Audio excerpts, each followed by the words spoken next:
Hello, this is Eve. I'm the Director of Lifelong Learning at INSEAD. Welcome to webinar number 6 in our series, Navigating the Turbulence of COVID-19. We're excited to have had more than 3,000 signups to this webinar, thereof around 2/3 alumni. Today's topic is designing online collaboration. The majority of us are actually forced to work remotely these days, so there's a lot of personal, direct, and recent experience here in this webinar.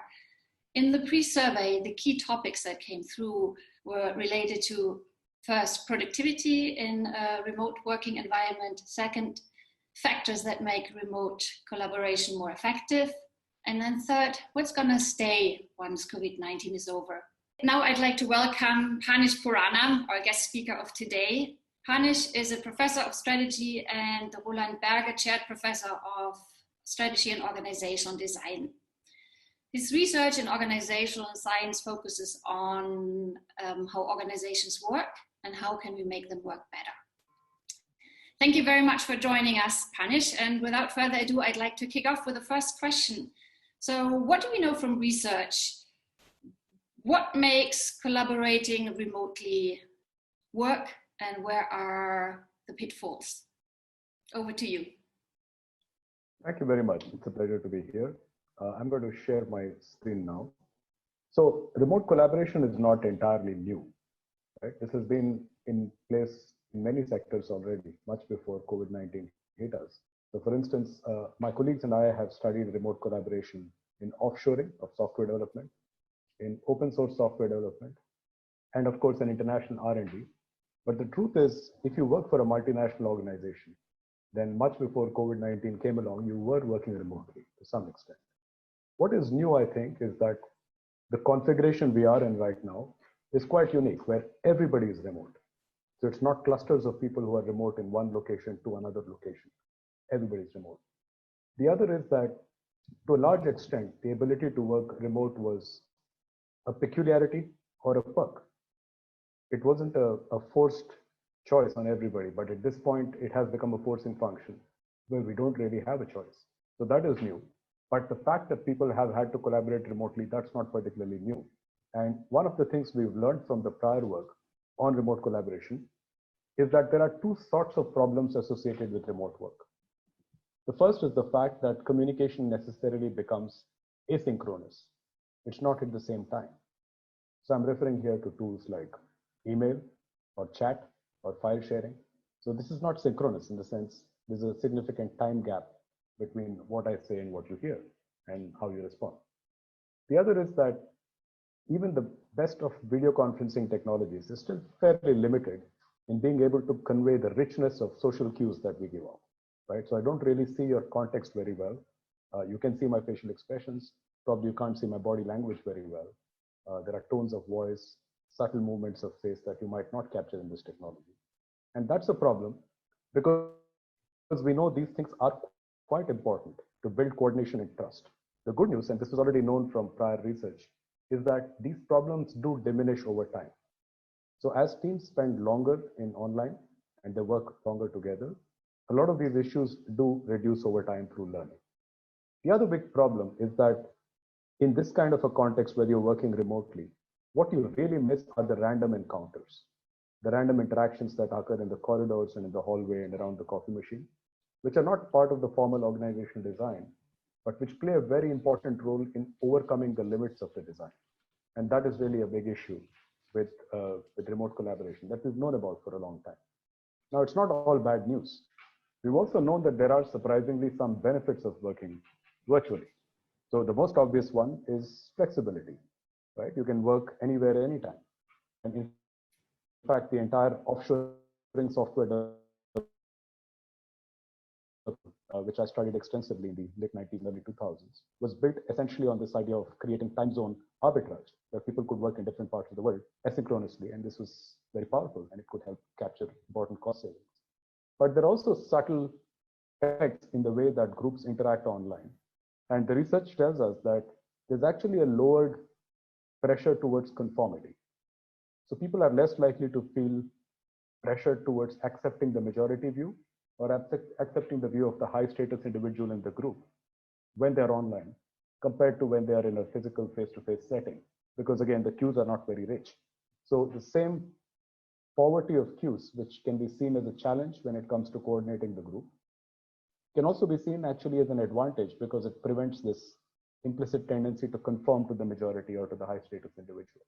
There's also some very interesting research, including that done by my colleagues at INSEAD, on the tendency for people to make knee-jerk reactions, often anchored in emotion, in situations like bargaining, right? This can actually be damped down to some extent. So the virtual interaction can almost act like a circuit breaker, to use today's language, where you can impose some time lag, you can reduce some of the more direct cues that people otherwise see, and this can lead actually to better bargaining outcomes, particularly for individuals who go into negotiations with a strong competitive orientation. So there are some upsides to remote working as well. It's not all bad news. The last thing I'll mention about what we already knew before COVID-19 hit us is over the years, we had formed a picture of some basic generic strategies, if you like, for coordinating remote work. And broadly speaking, I would call these strategies that emphasize seeing the face, like video conferencing, and strategies that emphasize seeing the hands, seeing the work as people do it in real time or asynchronously. And what we knew from some of the prior research I had done with my collaborators was there is a tendency to overemphasize seeing the face. So video conferencing is great, but it's not the only tool in our toolkit. So broadly speaking, what we know is if we need to manage coordination between people in a virtual setting, we can deal with this in a couple of different ways. First, we can try and reduce the need for coordination. And if we can't do that, then we can try and manage it. So what do I mean by reducing the need for coordination? So this is the idea of modularization. We might change work processes and workflows in such a way that the direct interdependencies between people actually reduce. So one very concrete way this might be happening right now in the face of the COVID pandemic is effective team size might be reducing, because it's much easier to create smaller teams which can coordinate intensely within them than large mega teams of 15, 20, 30 people. So this is really what's going on here, where we're trying to change the workflows, change the tasks in such a way that you don't need as much interdependence between the actors for them to actually get on with their task. Now, that doesn't always work, right? If it did, then the ultimate solution would be to partition all work in such a way that everybody could work autonomously. So there are a few settings which get close to that. I think call centers are like that. So call centers, essentially the agent's work is pretty independent. And that's one of the reasons that they've often been one of the first things to be outsourced or offshored, because and to be done remotely, because the interdependence between agents in these settings is fairly low. Now, as I said, that's not always possible. So what can you do? Broadly speaking, there are two additional solutions here. First is what's called ongoing communication, what we're doing now, right? So we're talking live, face-to-face, we're using video conferencing. Of course, 15 years ago, we were doing this without the picture, and we used to call those telephone calls, right? But they are also a form of ongoing communication. So it's either see the face or maybe hear the voice. But there's also tacit coordination. And that's really what we found quite surprisingly in our studies on open source communities as well as offshoring, which is that a lot of coordination in these contexts does not involve people seeing each other's face in video calls. It's mostly going on because people share such a common worldview that even very thin cues, a few lines of text, in some cases, a few lines of software, are sufficient for people sitting in completely different parts of the world, different time zones, to understand the intent and to perform the repairs or the adjustments they need to make to their own work and to the work of the others for the entire system to be coordinated. So this was what we knew before January 2020. And to be honest, I think my own work at INSEAD in the last few years has been more on AI, artificial intelligence, machine learning, and its implications for org design. So if somebody had asked me, Aniv, on Jan 15th, what do you think is the big trend that's going to shape organizations? Without blinking, I would have said AI. Okay, by February 1, I had changed my tune. It is quite clear at this point that remote collaboration is the big shock that was quite unexpected and is going to change quite dramatically the way organizations will work going forward. And I'll talk more about that later. Now, one thing I will mention, while it's not completely unknown and we had all this research, I did want to reiterate again The big difference between the past wave of remote working and the current wave of remote working is this time, it's not an elective choice. Everybody has been forced to adopt it, right? So it's not just the few who saw it as a perk or a peculiarity of some kind, but this was really forced on everybody. And that has created effectively this big regime change, which also makes us question whether any of the results, or at least if all of the results we got in the past, are still applicable. Because these were all drawn from sectors, as you can see, where companies chose to work remotely, to exploit cost differences or to exploit differences across time zones. But that's not the case now. It's not a choice. So that's the reason we launched this survey in late February, early March, where we tried to gather some responses from people who are right in the early stages of adjusting to working remotely in response to COVID-19. And I believe some of the people participating in the webinar today have also contributed to this survey, for which I'm very grateful. And I'm going to move on to talking about some of the results from this survey, but maybe I should pause first and see if any has any questions for me. Yes, Phanish, I see here the first few questions coming in. Great framework. There are questions around what about data security and security of information when people work remotely? How does that fit into the overall framework? So the good news, I think, is that there's probably no multinational corporation which was not moving data across geographies, right? Of course, there are constraints on data movement. There are legal regime differences, but these were issues we were dealing with already. So it's not as if the problem has come completely out of the blue. So large companies have dealt with moving data across legal regimes for a while. The new challenge is how to make sure people working from home are compliant with this. Okay, and that will take some time to adjust. It might require new technological solutions. It might need more training. We've just gone through a discussion a couple of weeks ago about should we still be using Zoom, right? There are questions about the data confidentiality around Zoom. So my sense is these are not unimportant, but they will be worked out because we're starting from a situation of already understanding the problem. So there will be hiccups around this. There might be some big public dust-ups around it as well. But I don't see this as being the major challenge that will prevent remote collaboration. Two more. The audience very much like your framework around the see the face, see the hands. Can you elaborate a bit more and give some examples? And maybe also there are some questions. How do you actually promote this in the organization? Because for some organizations, that's probably a pretty new thinking. Absolutely. So I will spend actually a lot more time on it once I go through the results of the survey, if that's okay. So if I don't touch it, please do it, but I will come back. Okay. Any others? And then maybe a last one. There were some curious questions. Those companies that have introduced remote working already pre-COVID, do they overall do better than the ones who have been forced overnight? Any insight? Yes, so I can answer that question. And not to make a mystery of it, the answer is yes. One of the predictors of productivity in our survey is how long you've been doing it, right? And this is very consistent with earlier meta-analysis that we've seen, which shows that the longer a virtual team works together, they manage effectively to overcome a lot of the challenges of virtuality. That's the good news. So a lot of the pain we are seeing right now is transient. If we keep doing this for another month, I mean, God forbid, hopefully not more than a month,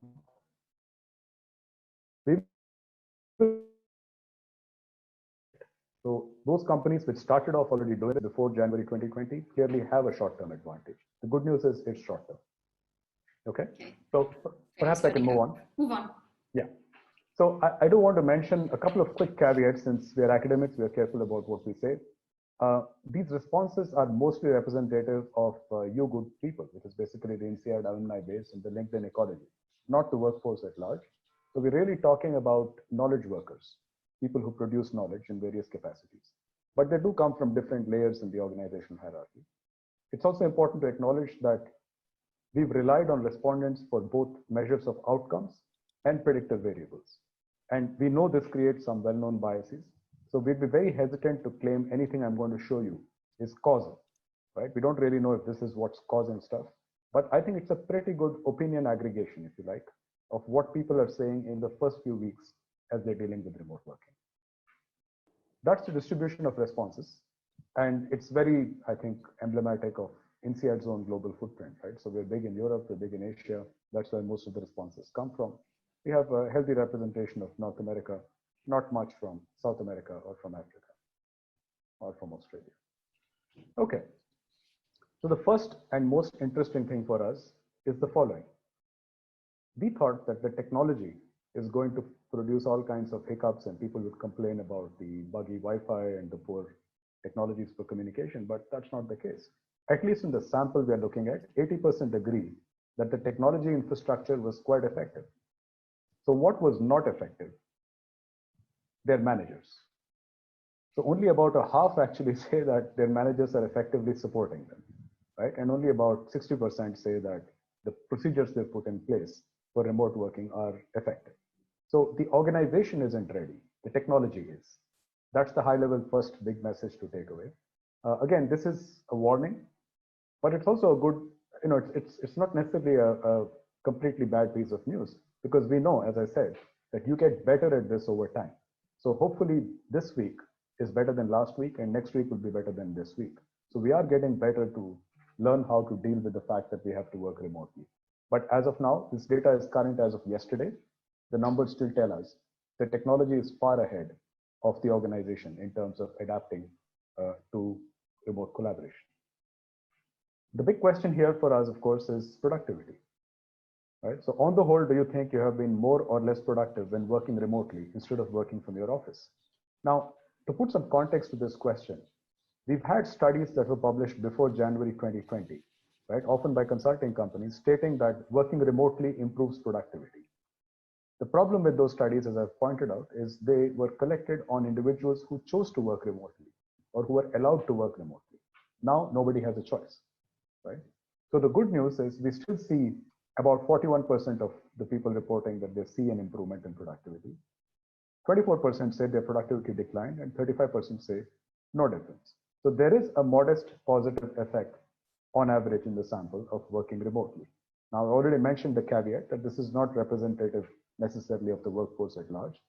It's essentially people like INSEAD alumni, right? Knowledge workers. And among this community, at least, it's not apparent at this point that working remotely has on average been a downer. That's great news, right? We have on the whole adapted well. Clearly we can do better. The technology is okay, the organization needs improvement. Now, let me also give you a few important positive and negative correlates of productivity.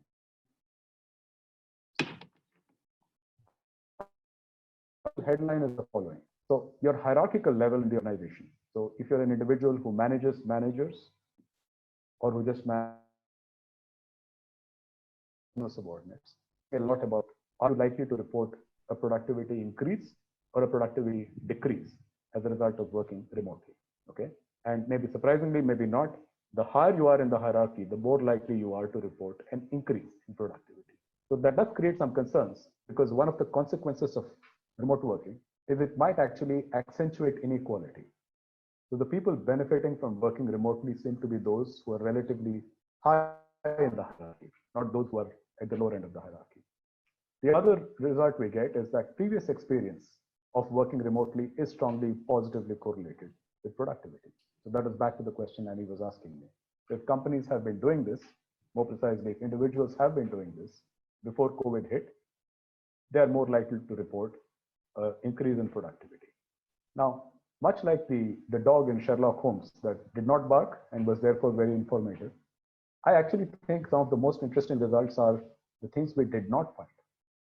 So early on, we thought that there will be clear industry differences, right? Some industries, intuitively, people just see that how could hospitality, for instance, ever work remotely? How could logistics work remotely? But the fact is that once you get to a particular level in the managerial hierarchy, right, and that's not more than a couple of layers away from the production layer at the bottom, it is all essentially white-collar work which can be done remotely. So it turns out that industry is not a predictor of this productivity metric. So industry doesn't matter, company size doesn't matter. Even the nature of knowledge work you do, whether you mostly make decisions or you hire people or you supervise others, none of that seems to predict systematically whether your productivity goes up or down as a consequence of working remotely. So hierarchical level does. So the higher you are in the hierarchical level, the more likely you are to report positive productivity. Previous experience in working remotely does predict positively, increase in productivity. There's no effect of industry, company size, or the nature of work. Work-life balance. So this is actually a big driver of reported increase in productivity, right? So lots of people said their work-life balance has gone up, and this is correlated strongly with the reports of increase in productivity. So why did their work-life balance go up? A big part of it was avoiding commuting. So for many people, there's a direct link between avoiding commuting and an increase in work-life balance, which is therefore feeding in to improvements in productivity. Again, while this all sounds good, I want to flag the concern here around inequality. Now, not everybody can avoid commuting going forward, and not everybody can work productively from home, right? In this particular sample that we're looking at, I think on average, it's true to say that people have the socioeconomic status to have a place at home, a Wi-Fi connection, and maybe some way of creating some personal space so that they're not disturbed when they're working at home. And that's not universally true for everybody, right? So it may well be that these concerns will have to be addressed going forward. On the flip side, we are doing a particularly harsh experiment in remote working. And the harsh experiment comes from the fact that not only do you have to work at home, very likely your spouse has to as well. Every single colleague of yours has to as well, plus you have childcare. Okay? That's the typical situation. So that's a particularly harsh test, if you like, of remote working. So in that sense, I think the positives, the good news to me outweighs the bad news. So what are the negative correlates of productivity? This is the biggest one. And I was actually a bit surprised by this result because I'm not sure people would own up to this. But what they're really saying is they miss their colleagues. The social interaction is actually very important, and this is something they're missing. And this is a strong negative predictor of productivity. So if you're missing social interaction, you're also less likely to be productive. Now, we thought maybe this has to do with the nature of work. So if you're doing the kind of work where you have to be in constant communication with lots of people, then it's kind of obvious that if you don't interact with people, then your productivity falls. But surprisingly, that's not what it is. So regardless of whether your task is one where you're working in an open plan office with a team of 5 people around you all the time, or you're like me, you're sitting in your office and essentially seeing maybe 2 colleagues a day, it doesn't matter. Across the spectrum, people who report missing social interaction are also reporting a decline in productivity. So it's reconfirming something we knew as organizational scientists, that social interaction is not only for coordination, it's also for motivation. And finally, distractions at home, right? This is a completely mundane, prosaic point, but super important. We just can't take for granted that every worker would have the same capacity to cocoon themselves from these distractions at home. But that's such an important, necessary condition to be able to work productively from home.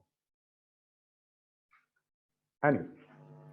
There are quite a number of questions coming in. First, the factor of age. Can you see any correlation between age and productivity? No, we were really surprised by this as well. There is no relationship between the age of the respondent. And by the way, our range is quite large. The youngest respondent is about 17. The oldest is around 70. Okay. What next? So you said hierarchy has an important is an important factor. But what about, I think there's quite some disbelief that there are not differences between different industries. So one example given is, assume I'm a sales director, I need to establish first-time client contacts. That's difficult. How do I create the trust? And if I start online, yeah, what do you think? Yeah, so there are 2 parts to that. First is, I shared the disbelief until I saw the data, right? And that's the purpose of collecting data, because then we can challenge our intuitions, and the data is hard to run away from. So yes, there are some differences by industry, but on average, industry hardly explains any variation in productivity. What that means is the differences are probably canceling out. So for everybody in your industry whose job is to make new client relationships, there are probably many more for whom this isn't that important, and they're perfectly comfortable and productive working remotely. So when we average them, the industry effect goes away, right? That's what's going on. Now, the specific question you're asking, which is, how do I form trust in new relationships? That's a hard one, right? Everything we know about forming trust is A, it takes time, and B, it requires a lot of rich cues. So it's going to take probably even longer to do it only online, and you might want to leave your video camera on, okay? And you might want to wait for this to take the natural course of time it does. So I'm afraid I don't have more positive news on that, but I'm not an expert on on how trust is formed in social interactions. Maybe some of my colleagues who are can help you. But my sense of it is it will just be harder. So if you have a choice, you're probably better off maintaining some of your existing business relationships rather than using this time to try and invest in creating new ones. Because I think the new ones will just be systematically harder to create. Makes sense. Let's move on because I think there's a lot of interest also in post-COVID. Okay. So in terms of the tools that people use, and I think this goes back to the question of seeing the hands versus seeing the face. So what we saw is a pattern that we've seen in prior research, which is people tend to default in these situations to things that look a lot like what they were doing face to face, which is seeing people's faces. So video calls are extremely high up on the list. Emails are extremely high up on the list. Things like collaborative authoring, like Google Docs, or shared file repositories, or even chat. And in fact, this slide is slightly misleading. We have since broken this up, where we can now distinguish between chat like text chat, SMS, versus archived chat in a productivity environment like Slack or Microsoft Teams. Actually, Teams and Microsoft Teams or Slack, things like that, where the entire chat is archived, they are a very powerful way of coordinating where you don't see the face, you see the hands, right? And you see the work. But they're actually not used as much as they should be. What people are much more defaulting to is emails and video, right? And this is one of the key lessons also from this survey that maybe we should start thinking harder about the other two solutions to coordinating distributed work that I showed you. First, restructuring work itself to reduce dependencies across locations, going to smaller teams. And second, when there are dependencies to be coordinated, yes, video calls are great. They're particularly useful when you have to iterate rapidly on a relatively unstructured problem. But there are many other things you can do asynchronously. And I will come back to why that is so important in 1 second. But this is like the high level message that the tool use is very strongly reminiscent of our past data, where people are biased towards defaulting to things like video and tend to ignore things like collaborative authoring or asynchronous coordination tools like file swapping and archive chats. Okay. Now, so why do I put such an importance on asynchronous communication? So historically, when we studied this in the case of offshore software development, the answer is obvious. People are just in different time zones. So they can't all be in meetings at the same time. Right now, what we're seeing with COVID is a very interesting version of that. We're all even possibly in the same time zone, but we are taking care of our children at different times. Right? So you have another partner at home is also working, which means that you may have to split the day in different ways. So we can't all be available for the same meeting at the same point in time, even if you're in the same time zone. And that's why these asynchronous strategies for dealing with coordination are really important. And they're currently quite underutilized. Okay. So what practically do I mean? I'm talking about things like archive chat. This could be Slack or it could be Team. I'm talking about file sharing, simply repositories like Dropbox. But more than the tools, it's a mindset which says, can I do my work in a sufficiently clear and documented fashion that somebody who picks it up after 8 hours will not feel the need to call me in the middle of my night to ask what did I mean? That's a mindset, right? It's not really a technological problem. But that way of thinking about coordination, where you anticipate what the next user will want to know about this and make sure you're clear enough to deal with it, that's a very powerful antidote, I think, to this pressure to use video conferencing and try to get everybody in the same room. Annie? Quick question again, are there differences between companies who are either more top-down, more hierarchical, more flat? Can you see any difference? Who finds it easier to transition to this new way of thinking and working? So we have not found any correlation between company size, right, and the distribution of the number of managers at different hierarchical layers and the average response of are we more or less productive. And I think the answer is even the most hierarchical companies, on average, I suspect, are coming around to the view that this is just so abnormal compared to how we've been working, that people have to find their own solutions. So I think there's a lot of grassroots experimentation going on, which is why we're not seeing a direct effect of hierarchy. Okay. So to wrap up the answer, I think that came up earlier to seeing hands versus seeing the face. I think this was the old picture. We knew this picture before January 2020. What's new, I think, is that in this bucket called tacit communication, we're now able to see with much more clarity the difference between seeing the hands which is, for instance, when you and I collaborate on a Google Doc. So I can see you typing stuff, or if you're working on software development, I can see the code you bring and I can see how it works, as opposed to seeing the work, where you document what you've done and I pick up the file after 6 hours or 3 hours or 4 hours, and I'm able to work then in a relay race, where I hand off stuff to you, you hand off stuff to me, but we don't necessarily need an overlap in FaceTime to be able to work. Now, I should point out something. A lot of these ideas, again, are really not new to the world, right? If you look at software development, this is what they've been doing for more than a decade. And this is my bias. My personal view certainly is that all companies in all sectors in roughly about a decade or two, large chunks of them will look like software companies.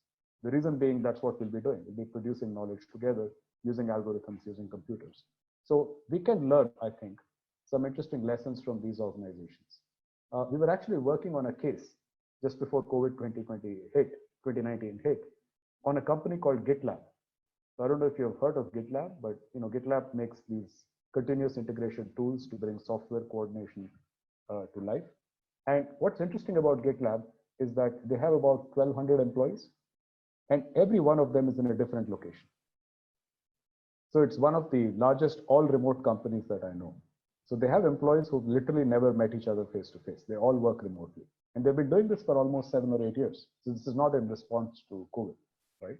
But they were seen as a peculiarity before January 2020.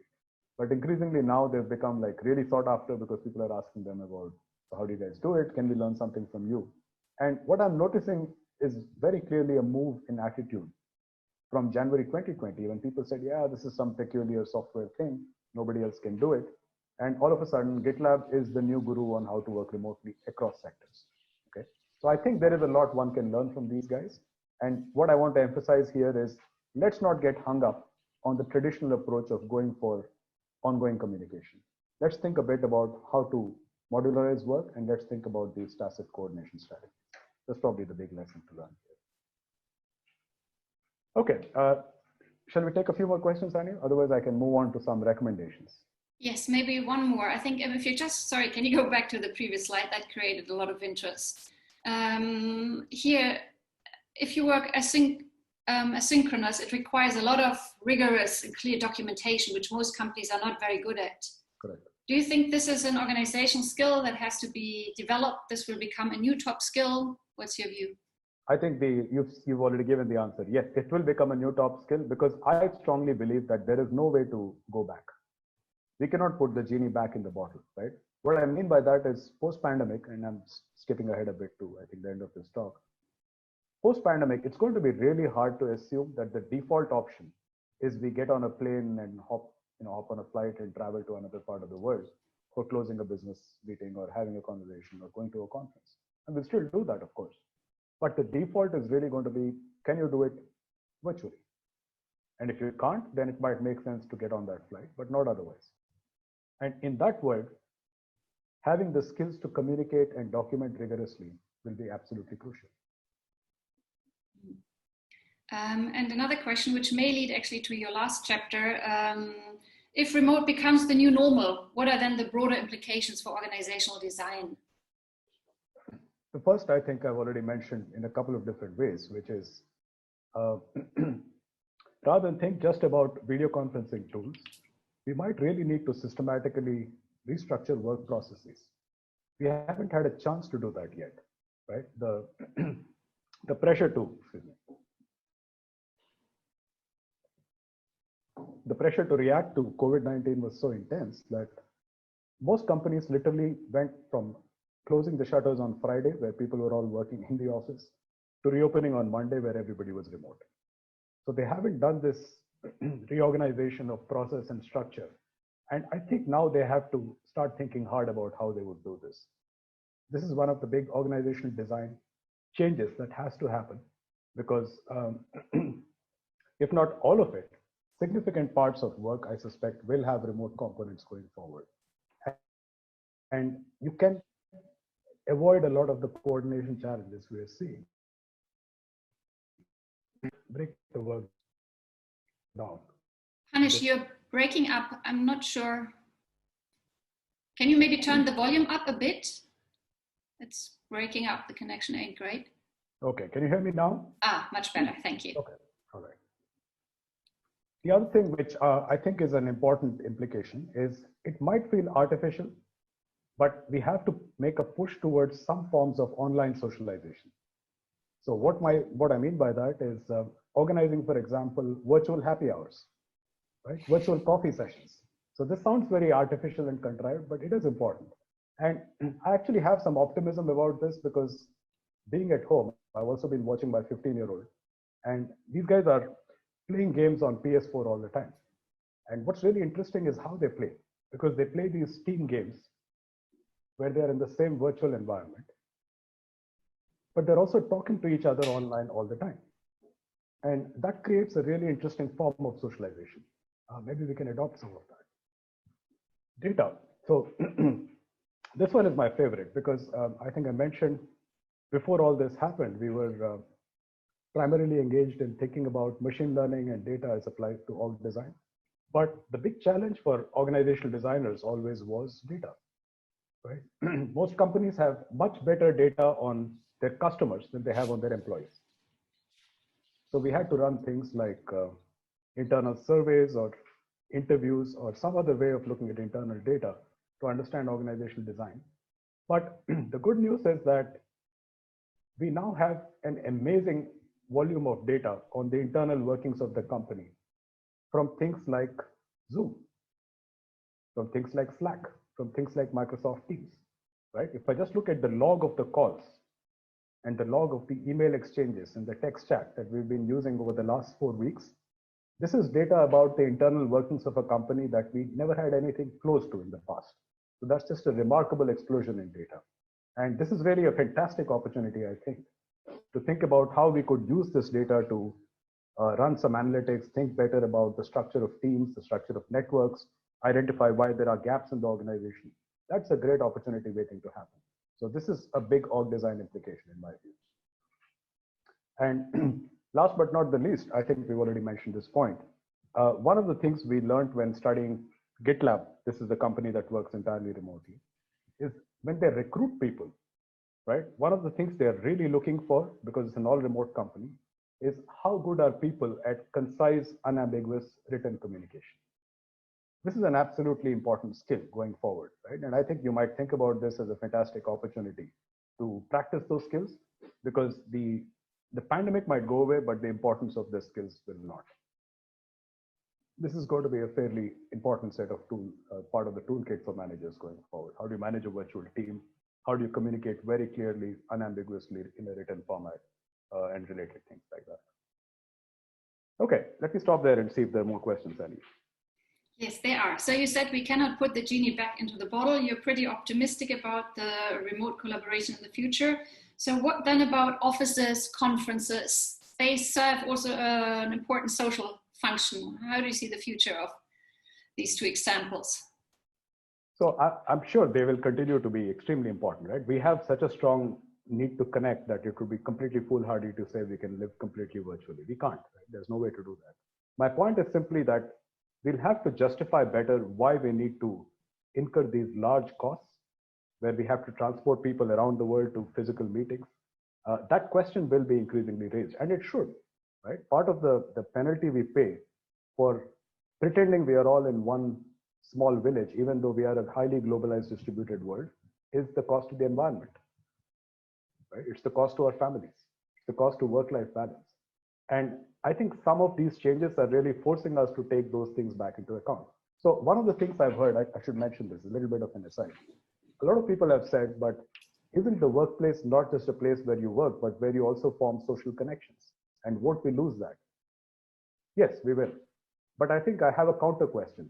Should the workplace be the place where you primarily get meaning from social connections? Maybe it should. Maybe your neighborhood and your family should be, right? So I'm not saying one is necessarily right or wrong, but these questions haven't been asked. We've kind of taken it for granted that work is a bundle of things, including a physical office, colleagues, some of whom you like, some of whom you don't like, but which gives meaning and sense to your life. Fine, but that's not a contract written in stone. So maybe we have a chance to revisit that social contract. Going back to inequality, linked to that, if you said that there are inequalities, so if the knowledge workers work more from home, but the frontline workers are out there in society, how do we maintain a cohesive team? What are the implications really?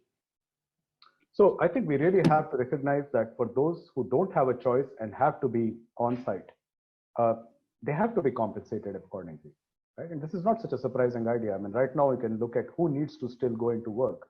They're frontline workers, people who deliver essential services. And we need to find ways to make sure they're compensated fairly, right? For most people, it is a privilege to be able to skip the commute and be able to work flexibly. And that should be reflected in their compensation. And those who can't, it should be reflected in their compensation too. So this is something that organizational designers, policymakers have to think about quite actively. It can't be left to sort itself out on its own, I think.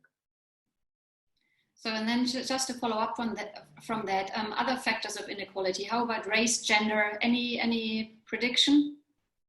I don't study the impact of going online on discrimination, but I do know some of the research secondhand, and I know that one of the advantages of going online is in fact that some of these traditional markers of social status become less important in group decision making, simply because of the same reason I told you earlier, that just as going virtual makes social cues less easy to process, it also dampens some of the effect of these social cues on the negative aspects like conformity and discrimination. But I'm sure there are other forms of discrimination we will now have to worry about. One of the biggest ones, which we already knew existed before COVID 2020. Suppose you allow some people to work from home and some not, right? And the people who choose to work at home now face this new problem that if their bosses don't work from home, and there are other colleagues who still show up to work, then they suffer something called presentialism, which is this belief that if you're not physically there, then you're not really working. And if the bosses think that way, then even if the job allows you to work from home, you might not want to because you're worried about your career. So those forms of discrimination, I think we have to worry about. I'm optimistic that probably people's minds are changing about these things. If nothing else, I think we'll leave this pandemic with the view that people can be productive even when we are not watching over their shoulders, right? Because the data will be there to prove the point. We won't have to rely on gut feel. We'll have the data from the productivity tools we're using, like Zoom, from Teams, from Slack, from actual work. So we'll know that we don't really need people right under our nose to make sure that they're working. So then maybe a last one, very much linked, I think, to the immediate recent experience. Some say working from home is not only positive, it can also mean unlimited working hours. There's no boundary anymore. Absolutely. How do you deal with that? Yes, I'm sorry, I should have mentioned this. So this is something that does come up in our survey as well. So you have to set clear boundaries, perhaps even more so than you do in normal conditions, because there is a risk that people are expected to be available all the time, right? Because you are online. And this is actually one more reason why the faster we can transition to asynchronous working as the default, the better for us. If we keep relying on video calls to make all the most important decisions, you are going to impinge on somebody's bedtime or somebody else's midnight time, right? Given the distribution of time zones. Or even if you're in the same time zone, you are going to impinge on somebody's childcare or home care responsibilities. So we have to establish clear boundaries for when people are not available, when you should expect them to be available, and those norms probably are set from the top. They cannot emerge organically from within the system. So that's what leaders, I think, in part, have to do in these newly virtual teams. Phanish, thank you so much. I think we are coming up. Do you want to do a final closing before I just do some announcements? So the one closing I will mention is that my colleagues and I have actually developed an experiential webinar where we are trying to grapple with a question that I often get asked about remote working, which is, we can see how remote working can be useful for fairly routine stuff, right? Where you have to take a fairly structured decision or just remotely do a check-in or a routine evaluation of some kind. Can you really do creative work in a offline, in an online remote context? So what we've done is we've created an experience where we have groups of people work at a creative task together, mainly to show them what can and cannot be done in a remote context, and also how we can learn from this and improve the way we do creative work collectively. So we are going to be running one of these next week on the 23rd, and it runs from 4:30 to 6 p.m. Singapore time. And I think Annie will share details on how you can register and log into this. Excellent. Phanish, thank you very, very much. I'm highly inspired. I know exactly what I have to do tomorrow, and there are some very clear action points. Thank you very much again. Can we please? My pleasure. And please do reach out to me. Yeah, please do reach out to me at INSEAD. I'm always very happy to hear from our alumni. Please do ask me questions, raise issues that you're facing. If we can help, we will. We feel it's almost really a part of our responsibility to help you cope the best way we can. So please don't hesitate to reach me. Thank you. Excellent. In the spirit of using online tools and asynchronous sharing, we have set up a lifelong learning page on LinkedIn where we will post some of the questions that have been asked here during the webinar, where you can continue the discussion among each other, and maybe also where Phanish will from time to time have a look and then answer any of the curious questions you may have. Other than that, the video has been recorded and will be shared in a couple of days on the INSEAD Lifelong Learning website, as well as on the INSEAD COVID-19 website. Please look out for it. And last but not least, we have 2 more webinars already lined up. We continue straight away this Thursday with Theos Evgeniu and guests from the WHO and Alibaba, Tech Meets COVID-19, Lessons from Around the World. And then we continue next Tuesday with Lucia Del Caprio on social norms during the pandemic. Please continue to join us. Please continue the discussion. And last but not least, the COVID came overnight. We established that webinar series overnight. We are still learning. Please, at the end of the webinar, you get an email with a very short survey, 4 questions. Feedback is extremely important. That's the way we all learn. Thank you very, very much. Have a lovely day. Stay safe and see you soon again. Bye-bye.